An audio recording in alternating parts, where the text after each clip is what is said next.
Fanzone, united by the game, powered by Moore's World of Sport. Welcome back to Fanzone, your hottest and latest destination for all Zimbabwean sports. We're bringing you passion, drama, and non-stop action, all happening here in the Fanzone studio. My name is Sips. And I'm Steve Vickers. Yes, lots of drama, lots of passion on the show today. It is getting so tight at the top of the Castle Lager Premier Soccer League. Zimbabwe drop points, Moors as well. FC Platinum looking ready to strike. We're digging into that. Also, the coaching conveyor belt looks like it's continuing. There could be new coaches loading at Dynamos and at Highlanders. Lots and lots to talk about. Great guests on the show today. We've got the captain of the Sables, the guys who made the whole nation smile. Hilton Mudariki is with us. Welcome, Hilton. Thank you, Steve. Thank you very much for having me. Well, it's a real privilege to have you on the show.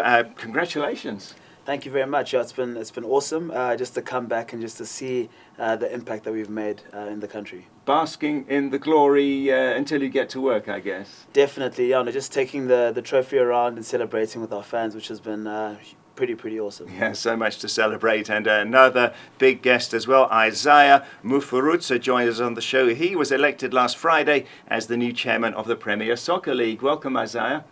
Thank you. It's a pleasure. Well, we look forward to hearing about what you're going to be doing at the PSL. Thanks so much for joining us. Okay. Look forward to that. Isaiah also is the Zimbabwe chairman, former Dynamos chairman as well, so we'll get his take on the crisis, the ongoing crisis at Zimbabwe. Really looking forward to this show, Sibs. Yeah, Steve, there's so much to get into and talk about. So let's get into the match day roundup and what happened over the weekend.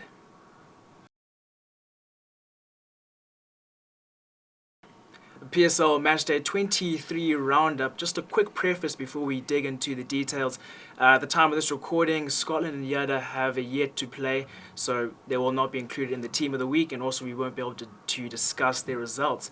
But what an exciting weekend it was for the Matchday 23 weekend. We saw an unlikely draw at Sakuba Stadium between Monica Diamonds and Zimbabwe. One might have thought that would have been an easy match for the log leaders, but nonetheless a 1-1 draw. We even saw the informed giants Ngezi Platinum and Talwan go head-to-head in a 2 and 3 goal game, and Ngezi scoring 2 back-to-back late goals, putting them in the lead over the 1 goal of Talwan. But Steve...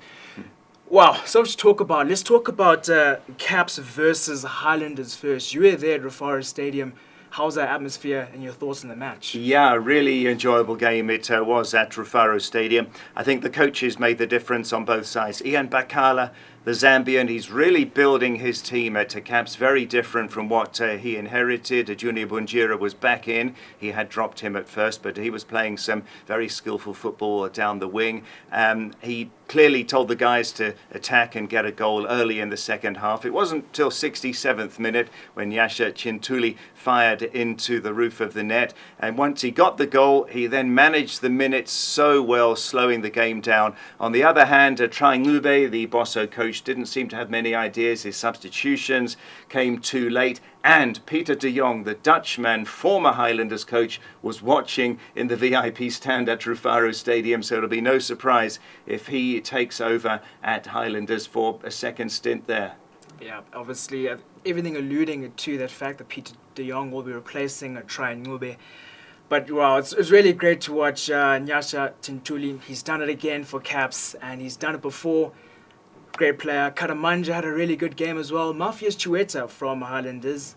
Not a bad effort as well, Steve. Yeah, but that was the key, was that Katamanja on that right flank, he neutralised Mafias Chiweta, which Scotland couldn't do a week earlier. Remember that Chiweta had God knows Mudwira in his pocket, but this time around, Caps got it right with Katamanja containing Mafias Chiweta for most of the game. Yeah, so that was the Caps versus Highlanders game, a 1-0 in favour of the hosts. But let's now go to Norton at Moores Ngoni Stadium, where Moore was held to a very frightening 1-1 draw, conceding first against Orientals. Tino Benza brilliantly nodded in goal, and eventually Billy Veremu would only react and respond in the second half. Steve, we are seeing a Moors team which has lost its shape. They're conceding very early. The past 3-4 match days, they've conceded in the first half in the opening 15 minutes. They did it against the Rentals, they did it against ZPC, FC Platinum. What's going on the Moors side? Yeah, well, that's the question. This is the team that was so solid at the back. Lloyd Matassa, the Moors coach, was emphatic afterwards that they are still very much on course and in the race. But that's just 2 points from 4 games, 2 draws and 2 defeats for Moors. And they don't want this streak to continue because it's getting costly. It is getting costly. In fact, as we stated before, Scotland and Yada are still to play. If Scotland win this one, they actually will leapfrog Moors into second. So a lot riding on the match between Scotland and Yada. But Steve, just briefly as well, the most surprising result of the weekend, Chicken Inn versus Dynamos. This might go down as one of the most embarrassing defeats Dynamos have seen. Yeah, absolutely. It's now 7 games without scoring for Dynamos. It just goes from bad to worse, so wouldn't have thought that they would have lost by such a big margin. Also, Chicken Inn being in the relegation zone means that they gain ground and put more pressure on Dynamos. I don't know, Isaiah, former Dynamos chairman yourself, what do you think about what's going on at Dimbari as relegation? I wouldn't even say a possibility, it's looking likely now at this stage. Yeah, what I can say, it happens in soccer. Yes, at the moment things are not that well in terms of performance, but we still have got many games to go. I believe they can still fight back. We can't say we already have relegation candidates or the winners of the league. We don't have them as yet. We still have got many games to go, and the league is quite competitive. You can't tell the results, the likely results of any game.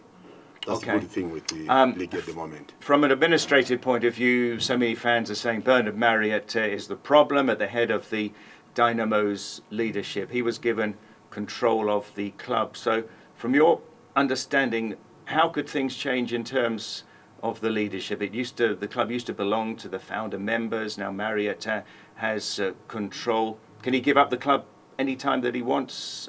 What's the actual administrative standing there? No, what I can say with regard to the issue of ownership, I think we just follow what the law says. What the courts said is what we go with. We can't, as for me, I can't go into the politics of that. I was there as a chairman years back, and I left. And when I left, I just left quietly, and I'm also with another club. Now that I'm also the chairman of PSL, I can't meddle or comment on those issues. But what I think, we just need to respect what the court said. Yeah. In contrast, Zimbabwe is run more by an individual. It's much easier to manage the club, maybe. Is that a more appropriate setup for football in this age, Isaiah? Yeah, you see there's a difference between the origins of Dynamos and the origins of Zimbabwe. Zimbabwe was formed by the owner, the current owner. So issues of ownership are very clear right from the beginning.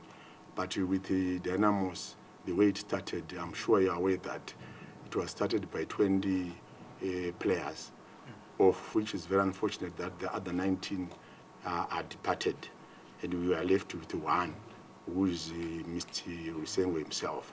So he has got his reasons for whatever actions he took with regard to the issues of ownership. And as for me, I'm not much interested in the issues of ownership. Or what I'm interested in is for the league to have such type of teams. If we have a league that, if we lose how many big clubs, it will be sad. But you see, we cannot intervene to do any manipulations. We believe in fair play. Yeah. So results have to be achieved on the pitch. We can't achieve results in the boardroom. Yeah, because some fans are saying maybe the PSL will say there's no relegation this year if Dynamos finish in the bottom four. That's not procedural. Obviously, if Dynamos do get relegated, however, it is possible to buy your way back in by buying a franchise of another club. That's maybe the only option for Dynamos going forward if they go down, yeah? Yeah, but like what I said earlier on, we still have many games to go. Things can just turn. For example, if they start winning right now, if they go on a trot of winning, they can still salvage themselves and even end up probably in the top 8. Because if you look at the table right now, the log table right now, other teams are still within the range, and the Dynamos can still rise and catch up with those teams. Yeah, 11 games to go. If you win 5 or 6, I don't know. Yeah, but thanks for those insights, Isaiah, because those are the things that fans are asking right now. Yeah, well, there's still more to discuss between the Chicken and Dynamos game. Angry Dynamos fans' reactions, so we'll discuss that more in Rumours and Rubbish. But Hilton, you have a relationship in the football industry with Kama Billet. Tell us about your relationship with him and how that started. Yeah, Kama's a great guy. We met at a Davis Cup match that we were invited to by the Lock brothers to watch them play, and that's where we just started communicating and having chats over social media on how us as sports men and women can come together and support each other. So he invited me to come and watch a game when Scotland were playing, and unfortunately we had some games lined up here in Zim that were called off, but would have been great to have him come and watch the Sables. Yeah, well, I don't know, something about the rugby industry always tied in with Scotland. We had Sean D'Souza on a couple of episodes ago. Yeah. He's also a Scotland fan, so yeah, it's great to see the rugby community also getting involved. But with the majority of the games being played from Matchday 23, Steve, walk us through the team of the week.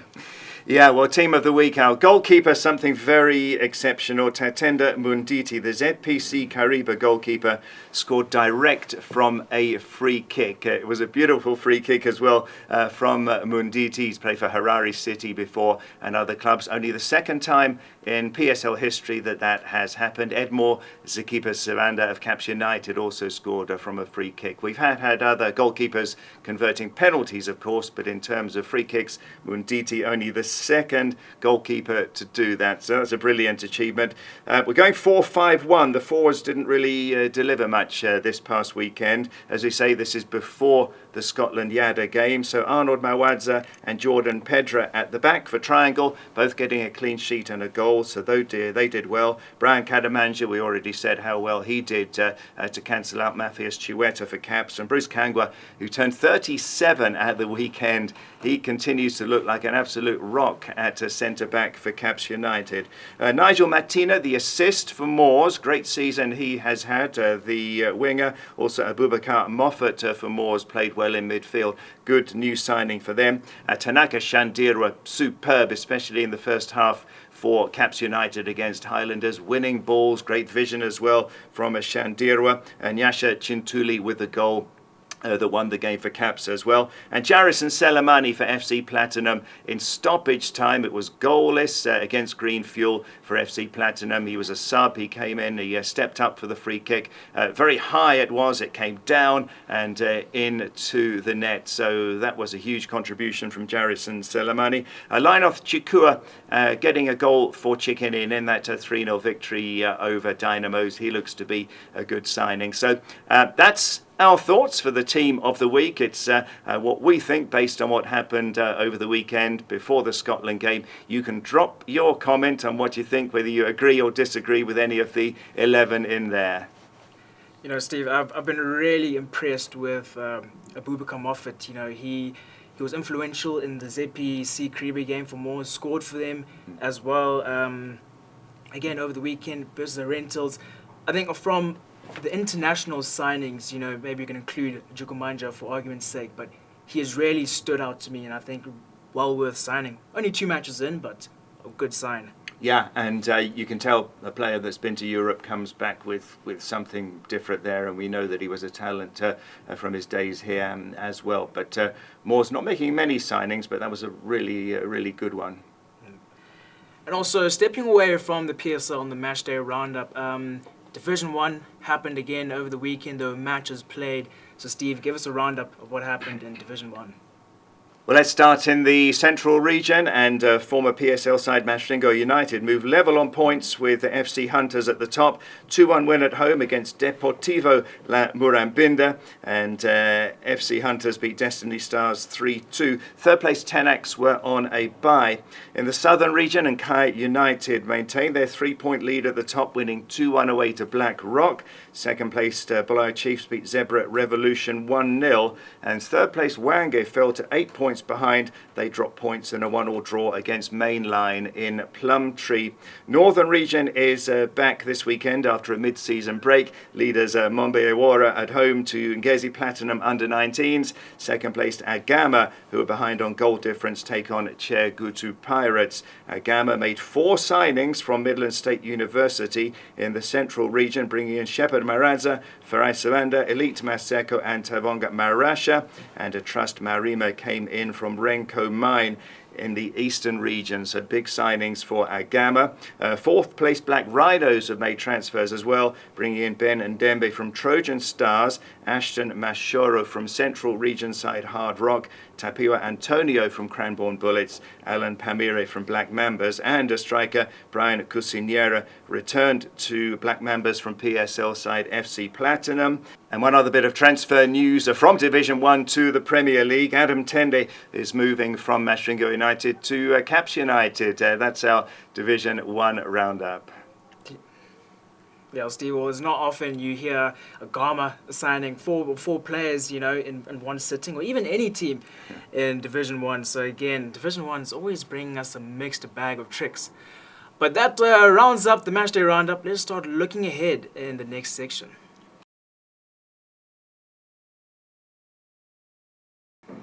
Alright, looking ahead, the Chibuku Super Cup draw was made last week, and the fixtures have been released. And we're seeing last year's winners. You wouldn't believe it, Dynamos, after the seasons they're having, but they're the last year's victors. Can they defend their title? They'll have to go into a preliminary match to cut it down to a round of 16. They'll be taking on Yada, most likely going to be a Yada win. And between Triangle and Kwekwe, that will be the second preliminary match. But kicking off on the 9th and 10th of August, first round of fixtures. I think we're in for a nail-biter this year, Steve. Yeah, and for Dynamos fans, that big billboard is still there outside Rufaro Stadium saying that they are the 2024 Chibuku Super Cup champions. So that's something that Dynamos fans can still be proud of. I think that Manika Diamonds FC Platinum is the standout fixture in the first round proper there, Sips. Possibly also Moors versus Caps. We'll see what happens there. I'm going to call it now, very soon, very early. The top 4 based purely on form, who's got momentum.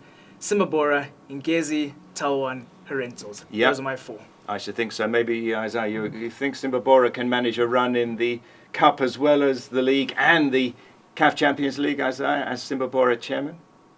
Yeah, we have the capacity. They have the capacity to do so. Yeah, but it's not going to be easy, given that the team will be running on 2 fronts, the local league and also the Champions League. So you see, it will be too much pressure for them, and also fatigue will accumulate on the players. Yeah, 3 competitions all at once there. CAF Champions League draw has not been made as yet. Yeah, not yet. Yeah, so I'm sure by the time these tournaments will be going like Chibuku and the league, I think that one will also be on the table now. Yeah, we'll be following that, fighting on 3 fronts there, Sips. So it's going to be a hard ask.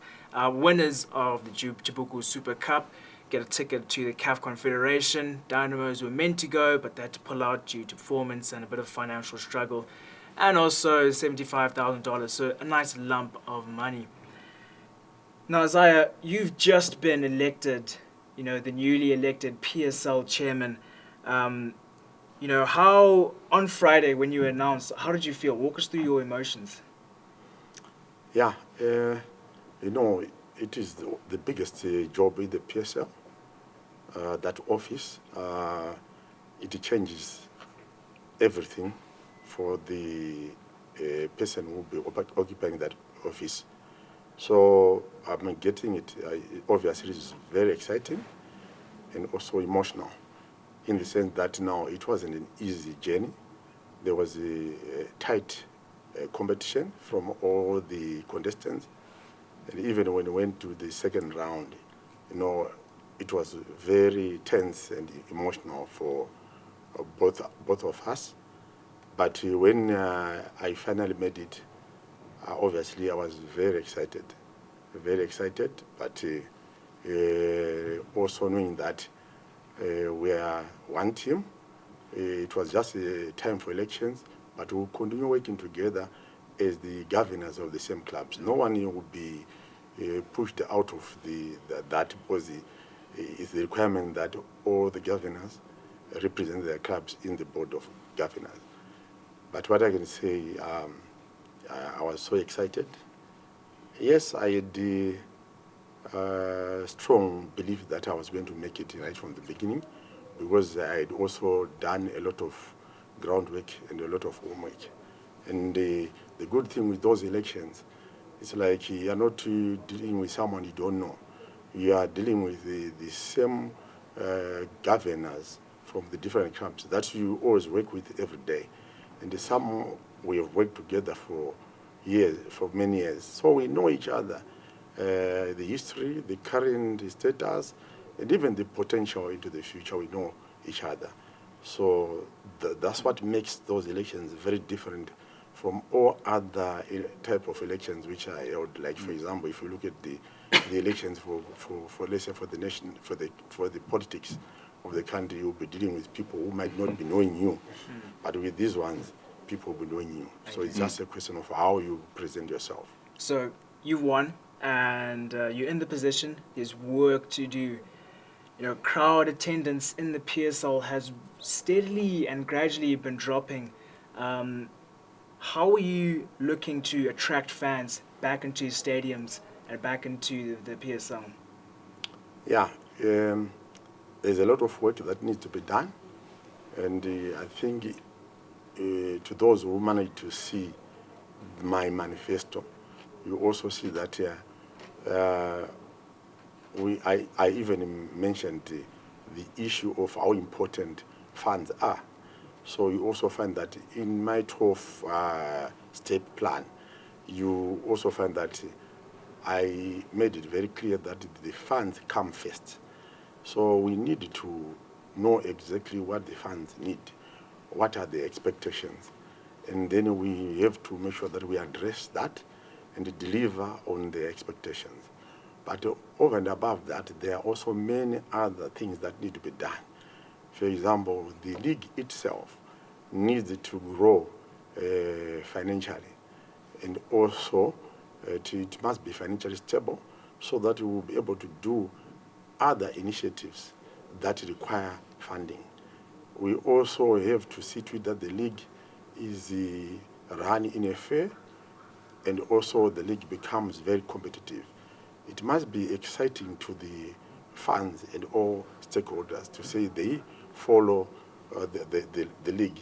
So there's also need for us to be marketing our league, marketing the brand, strengthening it, and that also means we need to see to it that we get the right partners in terms of TV and the broadcasting rights, or we need to improve in that area. Our league must not be limited in terms of access to the funds, both those who are local and also outside Zimbabwe. So the partners that we have should be able to also assist us in reaching out and also marketing our league. What I can say, just to cut you off as I quickly before you move on, fans are important, as you mentioned, and you also mentioned partners. There has been, I guess, a lack of trust from many fans and stakeholders due to maybe financial mismanagement. What are some safeguarding protocols you're putting in place to attract stakeholders back and to get that brand partnership moving forward? Maybe if I can get it clear, where you say financial mismanagement, are you referring to mismanagement at the PSL or probably at clubs? At club level, but yeah, mainly at club level. At club level. Yeah, so you see, at PSL and also at clubs, we need to put in place good governance structures. Good governance is actually required everywhere. So as PSL, we shall be seeing to it that we improve on our governance. We put in place structures and systems that will promote good governance. We will also encourage our members, which are the clubs, to also improve on their governance structures. And I think all this will be addressed by the issue of club licensing, which we are going to be making sure that it's enforced. We are going to be working closely with ZIFA to make sure that we adhere to the principles of club licensing. Because if you look at club licensing, it has got those pillars which address things to do with like financial management, things to do with the legal issues, youth development, issues of infrastructure. So if we are address and comply with those things, you obviously see that everything falls in place. Even the issue of good financial management will also happen. Mm. Yes. You talked about broadcast rights, and obviously elsewhere around the world, English Premier League, the biggest income comes from television rights. But here it's a very different story. Even when SuperSport were here, the deal was $400,000 for a season compared to the $1 billion figures in the English Premier League. Is there any way that you can make serious money from broadcast rights? Yes, those are some of the things that we are going to see to it that they are addressed. We need to have a lot of dialogue, a lot of engagement, so that we become equal partners when we are doing these deals. The problem that is there is that probably we are going on the negotiation table but not being equal. That's why I said we just need to bring or to partner, to have partners that will be able to support us, that are also reliable in terms of meeting their side of the bargain. So that is very important, and I want to make it clear that when we were having discussions and the campaigns that we're doing with the stakeholders, these are some of the areas which are quite burning at the moment. They are not pleased with the current status, where you find that nothing is really coming into the pockets of the clubs from the TV and broadcasting rights.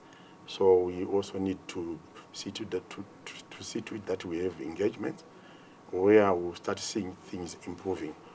Of course, I agree that things cannot just happen overnight, but we should start seeing some steps moving towards an improved situation. Mm. Yes. Okay. Just pick out one other key thing from your manifesto that you're going to be working on in the short term. Okay. In my manifesto, you actually find that it touched on all areas which cover the expectations of the stakeholders. I've spoken about the issue of financial growth. Our league, this net worth needs to improve, and when that happens, it will enable us to attract the right talent and also to fund our needs, even to support our members, the clubs.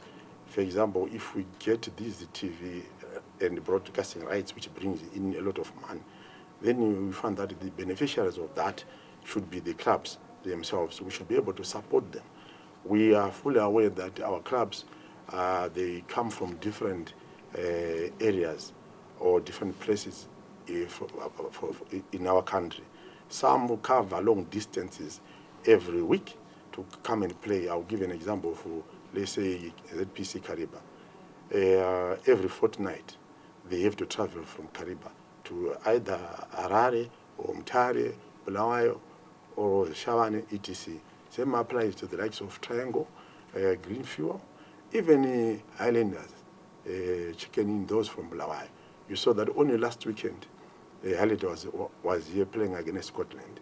And this week, they were back again here playing against Cape United, which could be one of the problems that might have also affected their results because of fatigue.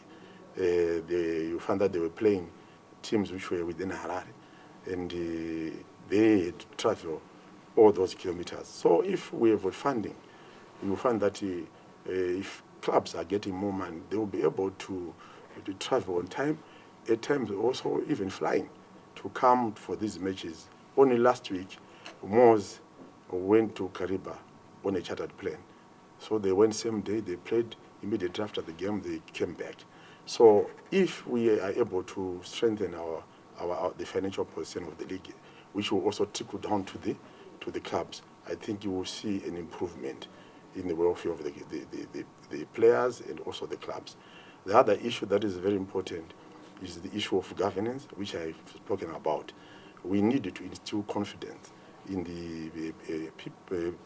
in our stakeholders to see to that we are doing things, we are following the dictates of good governance.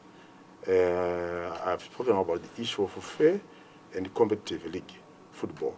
We need to do that. We must be very fair as the league. For example, now that I'm the chairman of the Premier Soccer League, I can't be, I have to know that now I have to be impartial. That's why I found that this weekend I didn't even follow my team. I was at Moz on Saturday, and yesterday I was at Rufaro watching these other teams. So the issue of competition should only happen on the pitch. But as we work, we should work together, join our hands as clubs, and try to improve our soccer, grow it further, do more research to see on how best we can improve our league. We should benchmark our league with the best leagues in Africa. We should have a starting point at least. What is happening in South Africa? How are they doing it better than us? What is happening in Zambia? What is happening in the Morocco League? I'm happy that ZIFA, through the ZIFA president, Mr. Magwizi, they have structured a deal with the Moroccan League. And we should also write on such a thing. If ZIFA did it with the FA in Morocco, isn't it possible for us also to partner they are like the PSL equivalent in Morocco, and see to it that we also try to improve in areas that we are weak.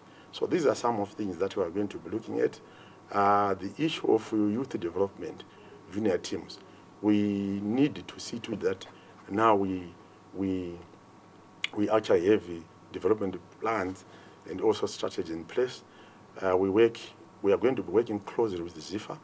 One day I was also chatting with the ZIFA president, and he's very passionate about the issue of youth development.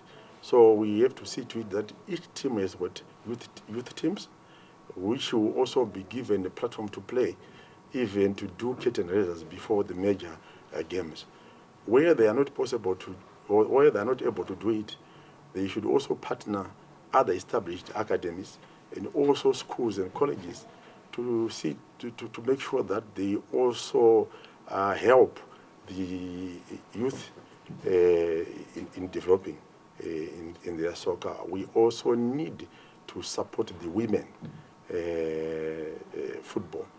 I'm happy that there's a league there where my colleague from there was also elected on the same day, Chidochi Zondo. We are going to be working closely. We have to see how we can cooperate. And also, if possible, why not do double headers on certain matches? If they've got local games which are there in Harare, why can't those teams play, let's say, in Faro earlier? That will also help to bring fans to the stadium, because they are going to see women's teams, they are going to be seeing these junior teams. So we have to be very, very vibrant in that. So there are many things on my manifesto which we are going to be following through. Obviously, we'll start with low-hanging fruits, but at the same time, 4 years is not a long period for me to be wasting time and say I'll do this first, then I'll do that. Where we can do concurrent implementation, we'll obviously do that. But we need to be working very hard. We need to be running strongly so that we can deliver the things that we promised our stakeholders. Yeah, well, we dream of getting there, Sips. Yeah, well, good luck for your position, Isaiah. We know that any chairman position, there's always lots of people to make happy or even be upset. But with looking ahead, all finished up, let's go to our predictor update and what happened over match day 23.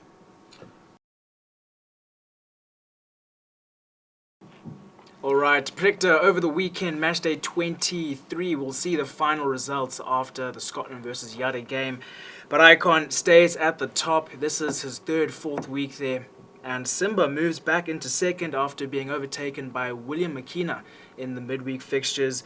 And it's good to see Maddie 04 make an appearance back into the top 10.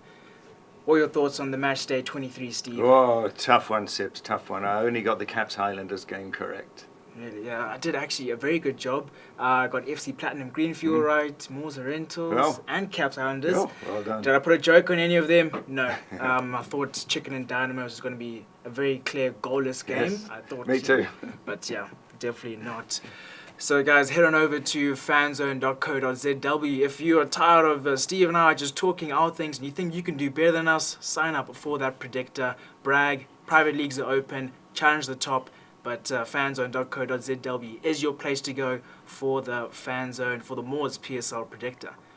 But now that brings us to the end of the Predictor update. We're going to go to Beyond the Pitch. Hilton Mudariki, the Sables captain, is going to be walking us through what happened on that day and the first time the Sables have qualified for the World Cup since 1991.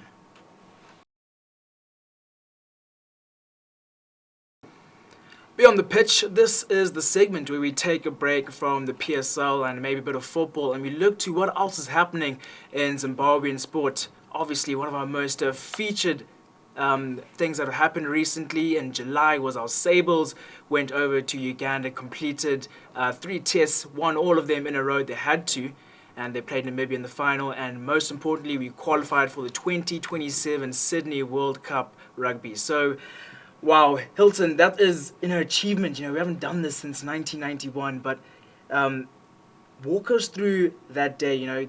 It's 30-20, it's 30-28. Yeah. The referee blows the final whistle. What's going through your head? What are your emotions? The scenes were unreal. I think just more, just how proud that moment was, knowing that all the hard work had paid off. As you had said, 1991, a very long time that Zimbabwe's been to a World Cup. We haven't seen the green and white jersey at a World Cup. I think maybe 1 or 2 guys within the team were born at the time. So it's pretty crazy. Yeah, we were just relieved, but really, really happy. Really, okay.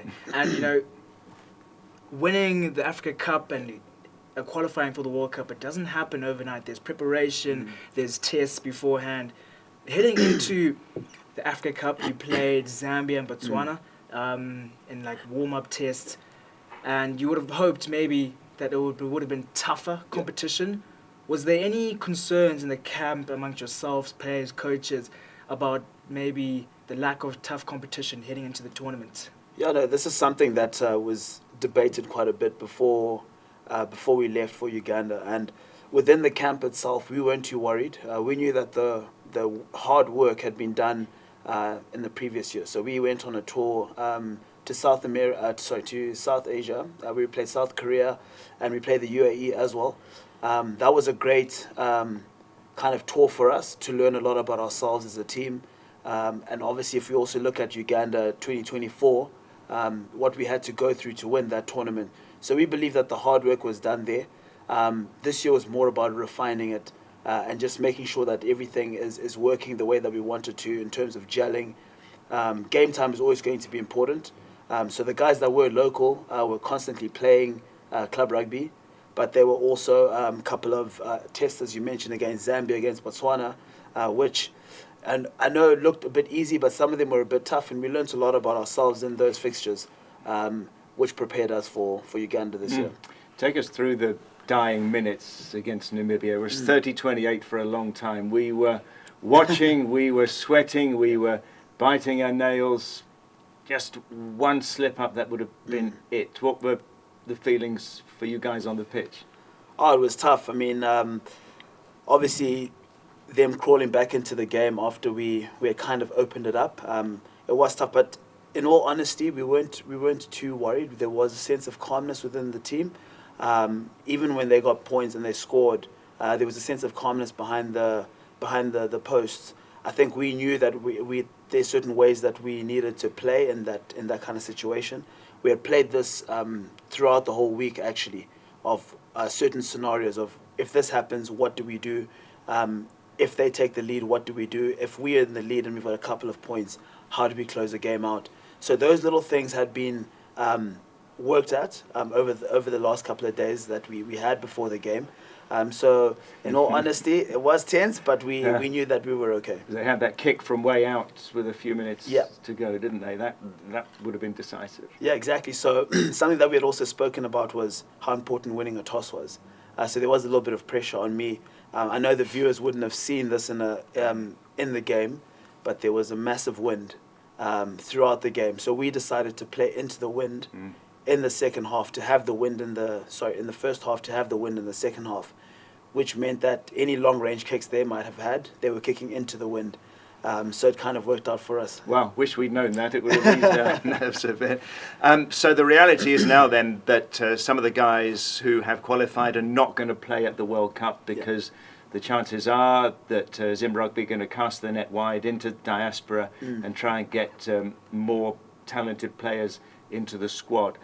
How, as captain, do you manage a dynamic like that? Because it's going to be tough for some guys, but it's going to be for the greater cause. Definitely, and as you just mentioned there, it's for the greater cause. If we can get quality rugby players that are Zimbabwean, that can play for the country, represent the country well, we definitely want to have them within the team.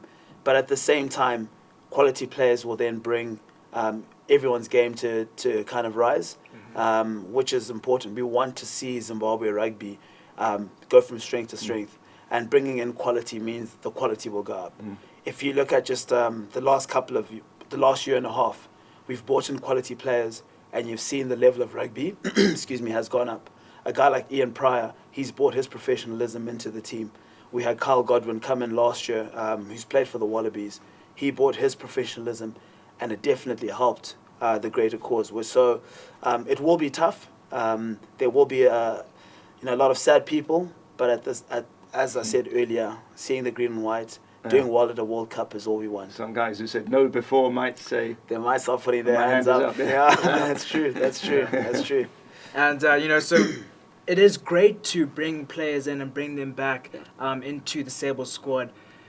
But we also have to look at proportions. In the starting 15 during the Africa Cup, I think you and Kudzai Mashawi, the two names I recognize who play rugby locally. So 2 out of 15 players played locally. Hilton, what does that say about our current state of Zimbabwean rugby and the system? Yeah, no, we've got a very long way to go. Our local league definitely has a lot of work to go in order for us to be able to get a lot of players coming out of our local leagues to representing the Sables. As you mentioned, there are a lot of guys that are coming from outside where they're playing at higher levels, higher quality rugby, and they're bringing their expertise back. So for us, a lot of work needs to be done within the league, but I also believe that the gap between the under-20s and Sables is where we're lacking, in the sense of our under-20s do really well within their structures, and then after the under-20s are done, they all move across or move overseas, looking for better opportunities, looking for quality leagues to play in, which means that our league suffers. So if we can get that bridge right, where we are engaging in our under-20s to stay here and make our league stronger, that will definitely develop our league, and we'll have more local players representing the Sables in that starting 15. Hilton, all that time that we couldn't qualify, first it was Cote d'Ivoire in 1995, then Namibia, 7 straight Rugby World Cups. They played 27 games and they've never won a single game. They lost one by a single point. That was the closest that they came. So we don't it's a long way away at this stage, but we don't want the nation to have false expectations. We need people to understand how hard it's going to be at the Rugby World Cup. No, it will be tough. I mean, you will definitely face one of the top 5. So you're looking at the Springboks, New Zealand, France, Ireland. They will be there. And then you're looking at like your Scotland's, Fiji's. They're also there. So there will be tough games that will come up. But there will be that one game that you might look at and say, you know, we could be in with a chance here. So once the draw comes out at the end of the year, I'm sure Coach Pete and the rest of the coaching staff will be planning on how we can go about that. Yeah, if we can get a win, that would be something special. Definitely. But also with that, it comes time, because we're only in 2025 and 2027 is 2 years away. And I'm sure as a coach, it doesn't feel like a long time for preparing for a World Cup.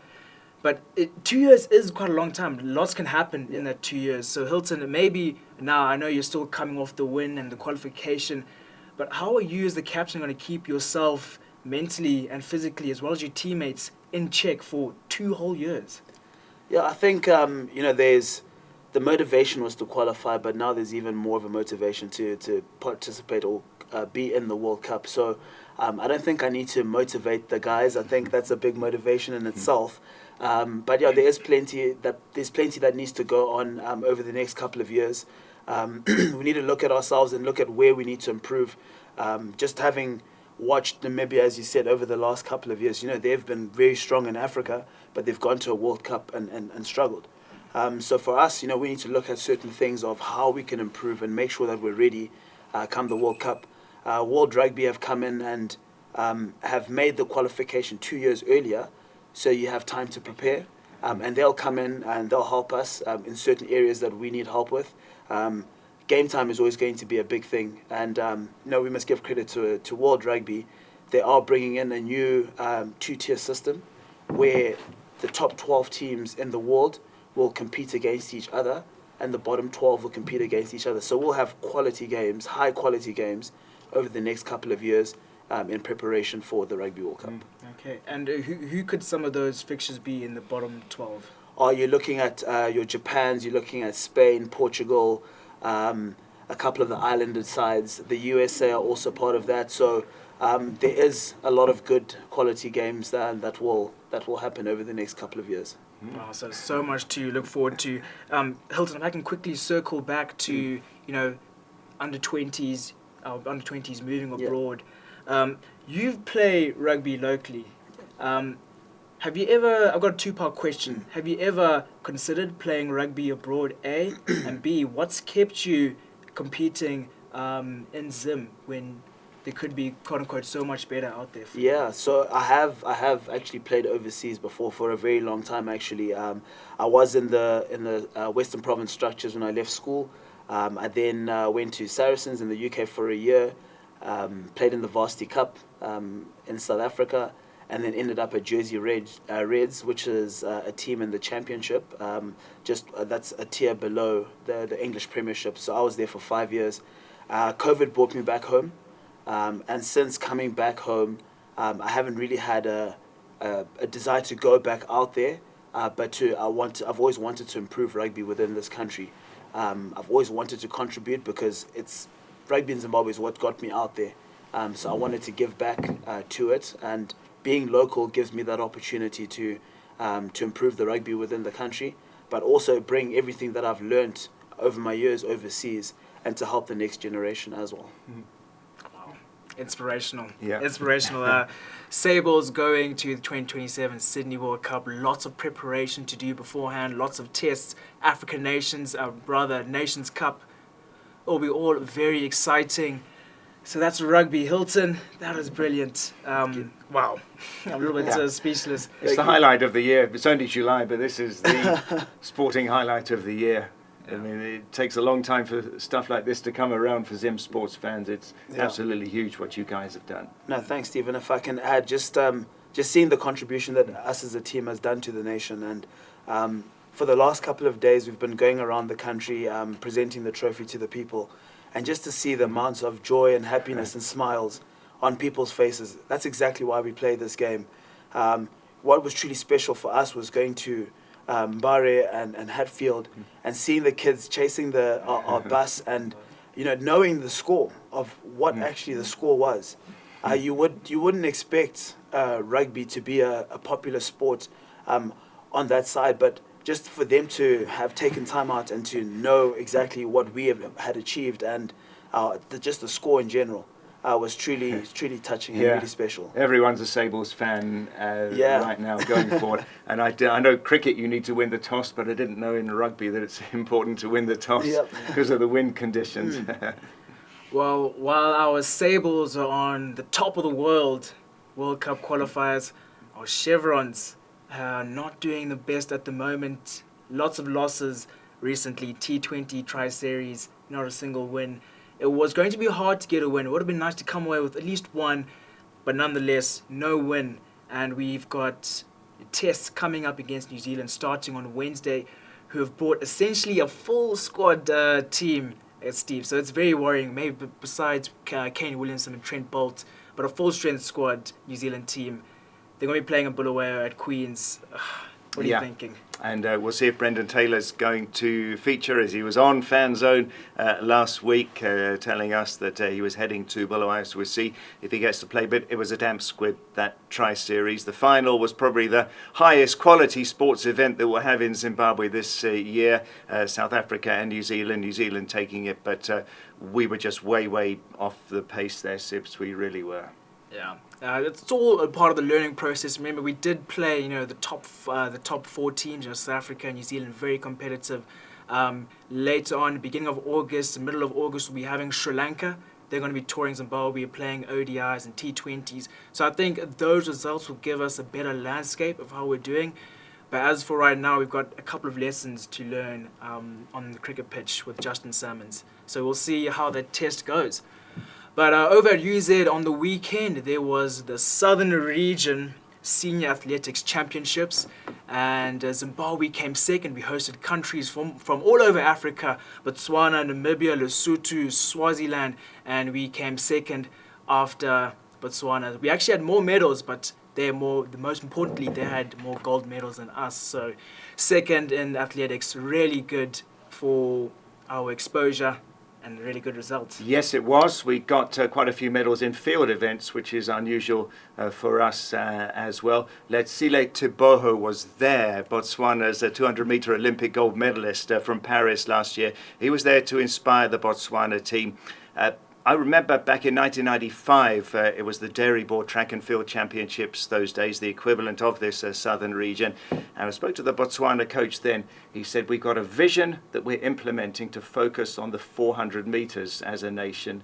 They did it, they stuck to it. Mantla Moncho became a world champion in the women's 400 metres. A few years later, they've dominated. They've done so well in 400-metre relays, and in the 200, Tiboho doing so well, getting a gold as well. So they decided to focus especially on 400 and sprints, and that's what happens if you have a vision and you stick to it. That was 30 years ago, and it has produced results for Botswana, Sips.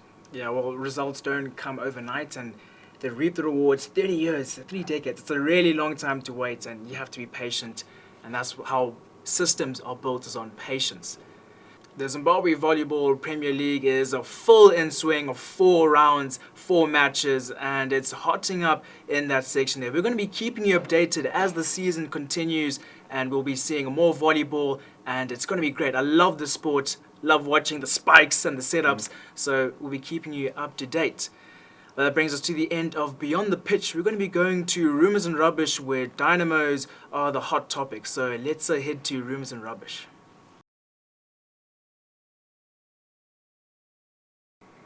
All right, rumours and rubbish. This is the section where we talk about a little bit of rumours, maybe transfers, and a bit of rubbish. Everything we see and hear from very credible sources and our own opinions. So it's just our own opinion. Let us know yours. Don't hold us too accountable.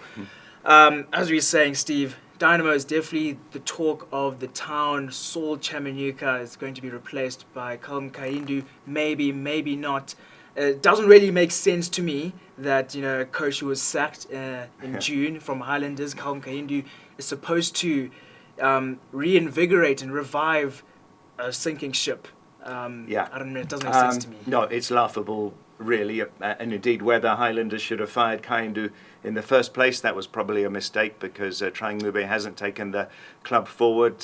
Will he join Highlanders' big rivals, Dynamos? Can he do anything in any case at this stage? Well, Isaiah said he thinks Dynamos still do have time. We can see, but it's this conveyor belt of coaches going round and round. But I didn't see this one coming. He might be growing cold on the possible move. We shall see there, but to me, it's a near impossible task to escape from there. Yeah, he's going to save himself a lot of trouble. If I were Kaindu, I would politely decline. But also, Dynamos, over the weekend, they had the most embarrassing defeat, losing 3-0 to Chicken of all teams. And there were some angry responses from the fans. Steve, what actually happened after the game at Luveni Stadium? There's a tradition of waiting for the team bus for the passionate fans. If you won, then you cheer the bus and the players when they go out of the stadium. You can boo the bus if you lost or if you're not happy, but stoning the bus, that's just something else. That's completely unacceptable for that to happen. It's not going to change things. If you want to stay resolute and keep supporting Dynamos, as many are, that is fine. If you don't want to go to the game, that is fine. But reacting like that, clearly that is in our rubbish category.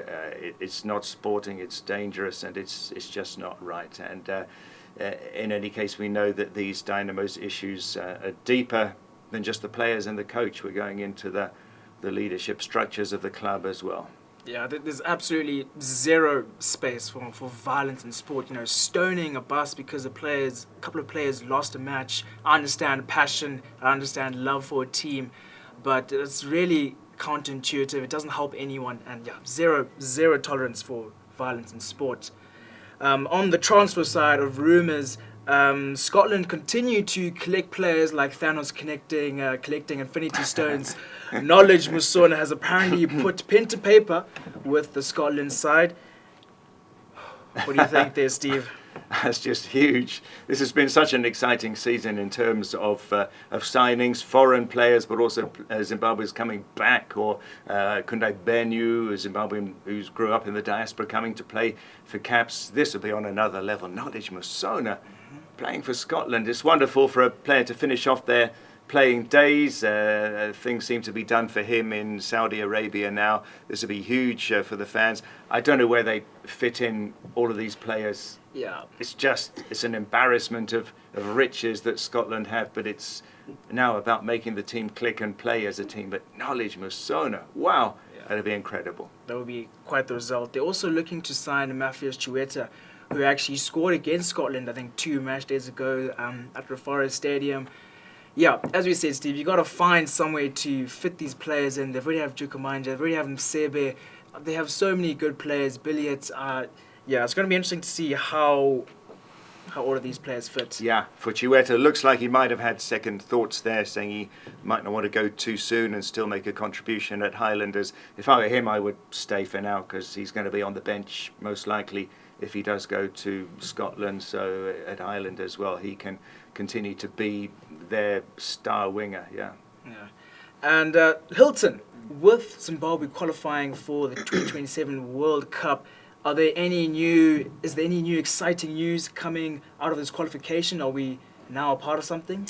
Yep, we're going to be part of the Nations Cup, which is a new Tier 1, Tier 2 system that World Rugby have brought in, just to give teams more game time, which is important as you lead up to the World Cup. We'll likely play in fixtures against teams like Japan, teams like Portugal and Spain, us traveling to those countries and them coming to us. So, for example, Zimbabwe could be hosting a Japan in Harare or Bulawayo or wherever it might be, which is exciting for the fans and exciting for us as the players. And just quickly as well, we love Harare Sports Club, but if we do have, Japan, host Japan, that won't really suffice as a stadium. Have you heard of a plan or something to help in that sector? I haven't heard of a plan, but definitely that is something that the ZRU and the Sables Trust will have to look at, along with World Rugby helping us. It's going to be important that we have a stadium that's of quality to host these international games. And also, again, quickly, Tier 2 sides, which team would you be most excited to play? Which team have you really fought and thought like, wow, I would love to play that as a Sables player? I mean, if you're looking at the teams there at the moment, I think Japan is always would be an awesome one. We played South Korea last year, who play similar to Japan, but not at that level. They play a really fast brand of rugby. We saw that against South Korea, and we managed to hold them out. So Japan would be a pretty cool one to play. I'd be excited to see the Sables maybe tangle with Portugal as well. Their development has been great. Part of the last World Cup, they even played against South Africa. Not the result they wanted, but I would really like to see that sort of matchup. Well, that brings us to the end of that Fanzone episode. Thank you, Isaiah Mupfurutsa and Hilton Mudariki, for sitting with us in the Fanzone. Isaiah, you shared so many insights for your future plans. Hilton, lots to look forward to. I'm sure we're enjoying the rest. But that brings us to the end of Fanzone. We are on social media. Follow us on Instagram, X, Facebook, and also on our WhatsApp channels. The links will be down in below. And we will see you guys in next week's episode.